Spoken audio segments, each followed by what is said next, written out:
حضرت امام حسن سے آ کے وظیفہ پوچھا، اس شخص نے کہا حضور اولاد کوئی نہیں تو وظیفہ بتایا، تو آپ نے فرمایا استغفار پڑھا کر۔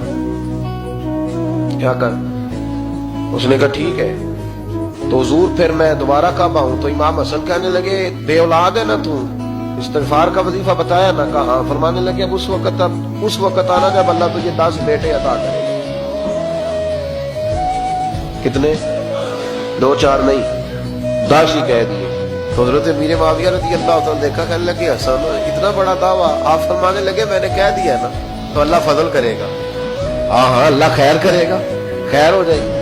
وہ شخص کئی سالوں کے بعد آیا، کئی سالوں کے بعد، تو حضرت امیر معاویہ کو بھی ساتھ لایا، کہنے لگا حضور اللہ کے فضل سے اللہ نے 10 بیٹے عطا فرمائے، پورے 10 ہی اللہ نے دیے۔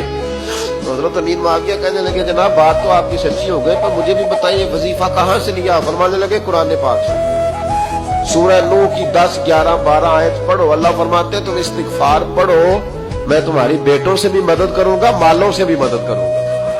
تو میں نے استغفار بتائی تھی اور قرآن میرے اللہ کا ہے، رب کا وعدہ جھوٹا ہو سکتا؟ فرمایا 10 بیٹے ملنے تھے، میں نے کہہ جو دیا تھا۔ اور میرے بھائیوں یاد رکھیں، استغفار اللہ کی رحمت نازل کرتا ہے۔